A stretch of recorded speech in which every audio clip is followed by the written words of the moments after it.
I did a video yesterday on the two CRJs that collided at LaGuardia Airport. And right after I finished that video, I was sent a new angle of the video that shows the entire picture.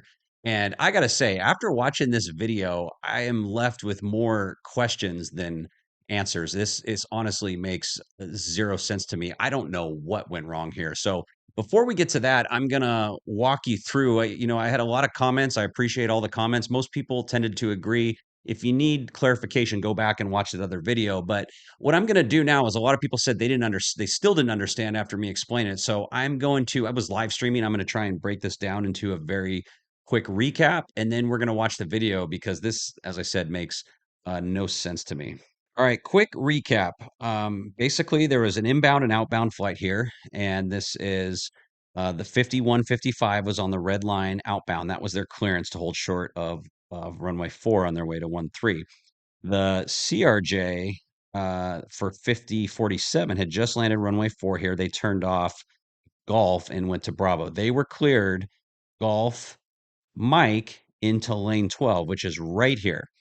And as they were cleared here, the outbound flight was supposed to give way to them. So if you were to recap this real quick, essentially there was some confusing instructions that would be considered by some people confusing by ATC. But long story short, the outbound was supposed to stop and give way to the green line. It didn't stop in time, and that's what happened. And a lot of you wanted auto subtitles with the ATC audio, so let's listen to that real quick. 40 ground, good evening, Deborah, 5047, Golf, Bravo. There, 5047, LaGuardia ground, taxi, Bravo, Mike to lane 12. Hey, so you hear him say, I was Golf. So it was right here. It was Bravo, Mike to lane 12. He was cleared in. He was supposed to have the right of way. Now, here we go. We listen to 5155. Let's take a listen. There, 5155, ground, 13, taxi, Alpha Echo, hold short of 4 at Mike, give way to company. Alpha Echo and hold short of 4 at Mike, give way to the company to 13, sir, 51. All right, so now let's go ahead and watch this video. I'm going to play it through once completely without my commentary, and then after we're going to go ahead and I'll talk about it.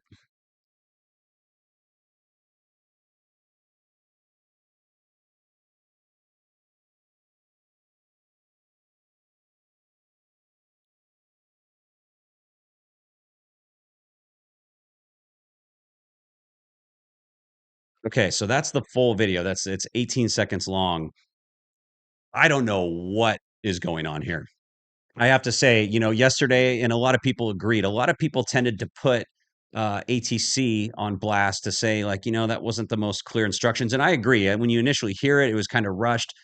But here is the thing: when I'm watching this video, somebody, and when I say somebody, it looks like 5155, clearly wasn't paying attention. As you watch here, as they're coming, you watch this camera. This is not infrared.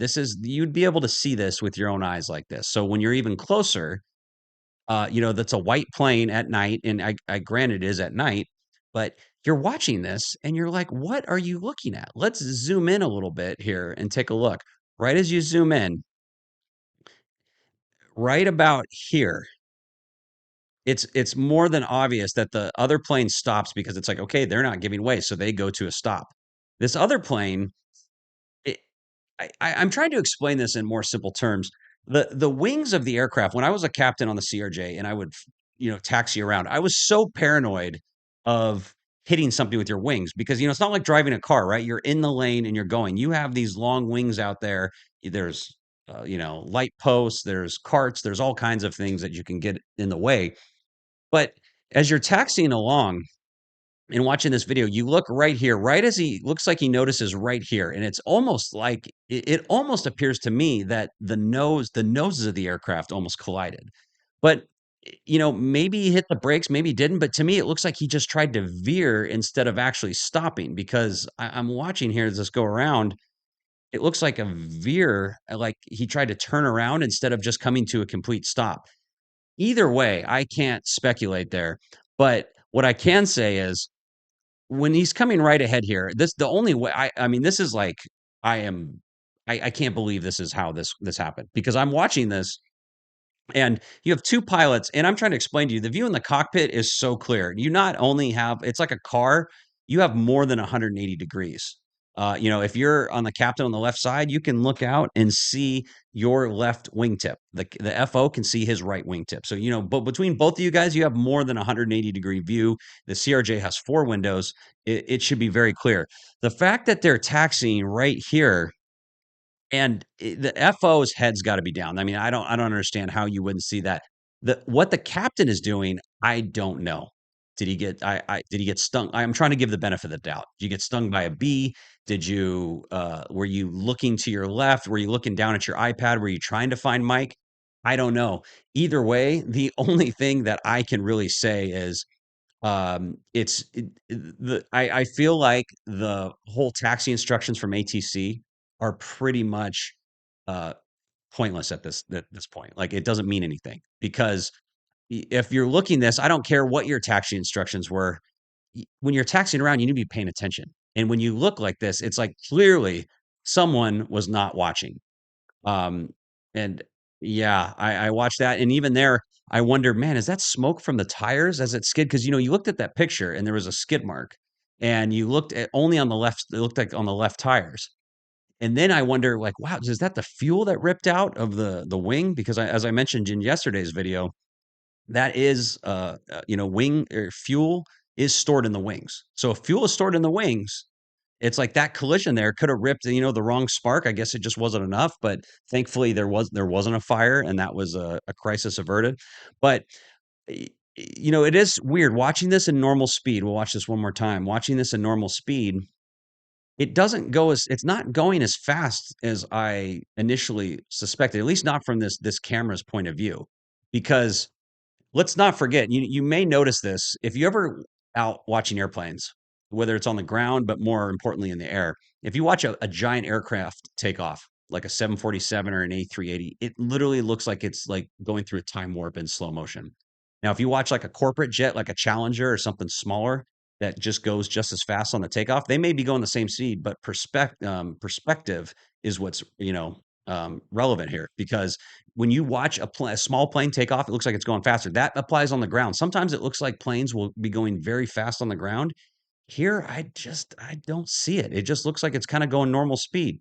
I think simply what happened, if I had to guess, right, and this is just a guess, if I had to guess, the FO was heads down doing like the taxi checklist, setting the flaps or getting some type of numbers or something like that. And the captain simply was just not looking. He could have been looking left at the over to the left at something at the terminal. He could have, as I said, maybe he got stung by a bee on the leg and he's looking, but at that point, right, you should stop the plane. Maybe he was on his chart trying to find Mike. You would think that these guys are in and out of here all day, and somebody made a good point about that these people fly in and out all day. uh, Either way, this is a lesson for everyone. It's a reminder, right? And because I always say, I never try and throw salt at anybody. I never say like, "Oh, wow, that was so bad." The point is that we learn lessons, and we always, every time there's an incident or an accident, we can learn from it. And the lesson here is, man, you got to keep your surroundings right now, right? Obviously, that's obvious to this guy, and who knows what's going to happen with when they pull tapes and figure it out. I mean, maybe, who knows? I'm not even going to guess what he might have been doing. The reality is, I do not think he even saw the other aircraft, or at least didn't thought they were holding short when he saw it initially until maybe it looks like about almost 10 to 20 feet before. It's the other aircraft that finally stopped when they realized that it was too late. Um, that's kind of my thoughts here. I do think that taxi instructions do need to be streamlined, but at the end of the day, I think it was a correct in clearance. I know there was a lot of comments. Some people said, I think there was an ATC person. If there's any other ATC people, please chime in here. They were saying that technically it was incorrect clearance, and I don't know, as far as I'm not ATC, so I don't know that. I was getting comments that said both the ATC and the pilots said for, not fower, because that's the technically correct term. They said they should be fired, which is, I don't know, that seems a little extreme for reading back for instead of fower. But yeah, a lot of people don't know that there's different numbers. Like, you've heard niner, but like three, the number three, technically you're not supposed to say three. You're supposed to say tree. And five, sorry, I blew it. You're not supposed to say five. You're supposed to say fife, like FIFE. So there's all these little turns. So technically that's correct. Fired, that's a little bit extreme. I don't think this is there. But at the end of the day, the takeaway here is I don't know what the taxi instructions would have had to do this. It's like it doesn't matter what was there. If there was a ground crew or somebody in the wrong spot, it's like it clearly this was visible from this camera. So clearly it was visible. The question is what happened? Lesson learned, always pay attention to your surroundings, always, slow things down. If you're not, if you don't know something or if you're unsure, if you're on your iPad looking for Mike, stop the plane. Say, hey, we're going to stop here real quick for a second. You can always do that. That is your prerogative to do that. So let me know what you guys think. Appreciate it as always, and hope you guys have a good rest of your weekend. Until next time, stay safe.